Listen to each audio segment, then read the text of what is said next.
안녕하세요. 오늘은 2025년 추가 경정 예산, 추경이죠. 이게 발표되면서 소상공인이나 또 창업 준비하시는 분들께 새로운 기회가 열렸습니다. 저희가 관련 전문가 대담 자료들을 좀 살펴봤는데요. 이걸 토대로 이번 추경 지원의 핵심 내용, 그리고 어떻게 하면 이 기회를 잡을 수 있을지 정말 중요한 정보만 뽑아서 명쾌하게 정리해 드릴게요. 우선 추경이라는 게 정확히 뭔지 이거부터 좀 짚고 가야 할 것 같아요. 그쵸. 정부 예산은 이미 정해져 있는데 왜 또 예산을 편성하는 건가요? 네, 그 추가 경정 예산은요, 말 그대로 예상치 못한 경제 상황 변화 같은 게 있을 때요. 기존 예상만으로는 좀 부족하다 싶으면 정부가 추가로 편성하는 예산입니다. 최근에 물가도 많이 높고 또 자영업자분들 어려움도 크고 수출도 좀 부진하고 이런 문제들에 대응하려고 이번 2025년 1차 추경이 좀 긴급하게 마련된 거죠. 뭐랄까 경제 상황 변화에 따른 맞춤형 처방 이렇게 보시면 될 것 같아요. 경제 상황에 맞춤 긴급 처방이다. 그런 말씀이시군요. 그럼 이번 처방, 규모는 어느 정도인가요? 이게 실제 저희 같은 소상공인이나 창업가들한테는 어느 정도 규모로 와닿을까요? 이게 중소벤처기업부에 배정된 예산만 봐도요. 1조 3,876억 원입니다. 와, 1교가 넘네요. 네. 근데 여기서 주목할 부분은 이 중에서 6,200억 원 이상 이게 창업 지원이나 중소기업 육성, 수출 지원처럼 사업 현장에 바로 투입된다는 점이에요. 그러니까 상반기에 정부 지원 공고 혹시 놓치셨거나 자금이 좀 더 필요했던 분들께는 이게 정말 중요한 두 번째 기회가 열린 셈이죠. 6,200억 원 이상이 헌장이 풀린다니. 야, 이거 정말 큰 규모인데요. 구체적으로 어떤 사업들이 포함되어 있는지 좀 궁금합니다. 특히 이번 추경에서 좀 눈여겨봐야 할 지원책 같은 게 있을까요? 네, 총 77개 사업인데요.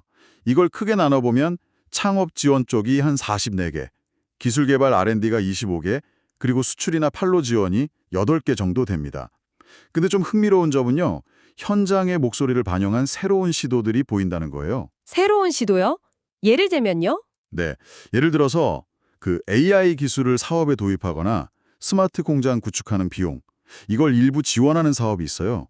사실 비용 때문에 좀 망설였던 디지털 전환, 이런 걸 시도해볼 좋은 기회인데 최대 수천만 원까지 지원받을 수 있거든요. AI나 스마트 공장 지원. 시대 변화를 딱 반영한 지원이네요. 또 다른 주목할 만한 내용은 없을까요? 그리고 저신형 소상공인을 위한 정책 자금도 빼놓을 수가 없죠. 저신용자분들도요? 네, 매출 부진 때문에 은행 문턱 넘기 어려웠던 분들 있잖아요. 이런 분들을 위해서 연 2%대 저금리로 최대 1,000만 원까지 대출해 주는데 중요한 건 신용 점수가 좀 낮아도 신청이 가능하다는 점이에요. 그리고 폐업하신 후에 다시 재기 준비하시는 분들을 위한 희망 리턴 패키지 지원도 좀 확대되었고요. 이게 단순히 자금을 주는 걸 넘어서서 좀 어려운 상황에 처한 분들을 위한 실질적인 안전망을 강화하려는 그런 의지가 보입니다. 이야, 연 2%대 저금리면 정말 파격적인데요. 근데 보통 이런 지원은 실제 신청하려고 하면 절차가 복잡하거나 요구 조건이 까다로워서 이거 그림의 떡 아니냐 이런 얘기도 많잖아요. 이번에는 정말 신용도가 낮은 분들도 현실적으로 도움을 좀 받을 수 있을까요? 물론 철저한 준비는 당연히 필요합니다만 이번 저신용자 대출은 신용 요건을 상당히 완화했다는 게 특징이에요. 정부도 이분들의 어려움을 좀 알고 문턱을 낮추려고 노력하는 적이 좀 보입니다. 그리고 많은 분들이 기다리셨을 텐데요. 대표적인 지원 사업들도 다시 문을 엽니다. 기존 사업들도요. 네, 맞습니다. 창업 3년 이내 기업을 위한 초기 창업 패키지. 이거 최대 1억 원이죠.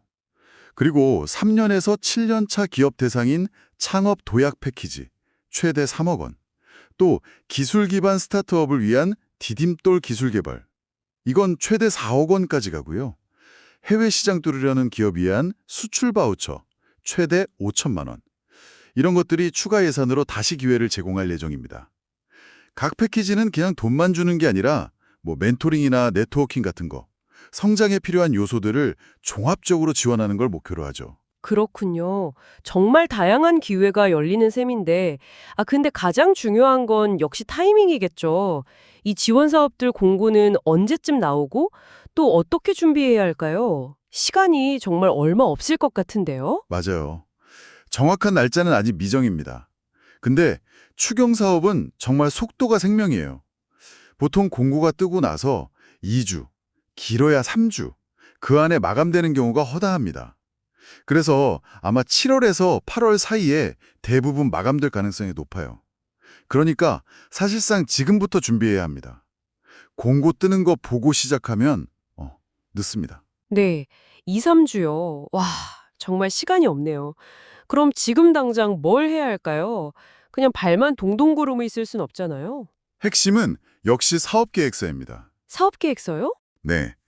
왜 자금이 필요한지, 그러니까 어떤 문제가 있는지, problem, 그 자금으로 뭘 해서 어떻게 해결할 건지, solution, 그리고 그 결과로 어떻게 매출이 늘어날 건지, benefit outcome, 이걸 아주 구체적인 숫자랑 근거로 명확하게 보여줘야 해요. 이번 추경의 진짜 의미는 단순히 돈을 더 준다, 이거 이상일 수 있어요. 짧은 시간 안에 사업 계획을 구체화해야 한다는 건 어떻게 보면 사업의 핵심 전략이나 재무 상태를 좀 냉정하게 점검할 절호의 기회일 수도 있는 거죠. 이 과정을 통해서 자금 확보는 물론이고 사업 자체의 체력을 키울 수 있습니다.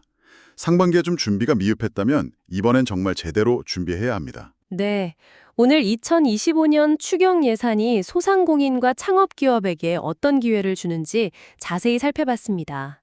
AI 도입 지원, 저신용자 지원부터 주요 창업 패키지까지 6,200억 원 이상의 예산이 투입되는 만큼 분명 좋은 기회인데요. 하지만 역시 핵심은 이 기회를 잡으려면 지금 당장 구체적인 사업 계획서 준비에 착수해야 한다는 점인 것 같습니다. 맞습니다. 이 기회는 결국 철저히 준비된 사람에게 돌아갈 겁니다. 그냥 정보만 찾아보는 걸 넘어서서 실제적인 실행 계획을 세우는 게 중요하고요. 필요하다면 전문가의 도움을 받는 것도 시간을 아끼고 성공률을 높이는 좋은 방법이 될 수 있습니다. 네, 오늘 나눈 이야기들이 당신의 사업 성장에 실질적인 도움이 되기를 바랍니다.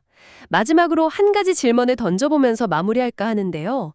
이번 지원금 확보라는 단기 목표를 넘어서 지금부터 시작하는 이 사업 계획서 준비 과정 자체가 당신의 사업 역량을 장기적으로 어떻게 강화시킬 수 있을까요? 한번 깊이 생각해 보시면 좋겠습니다.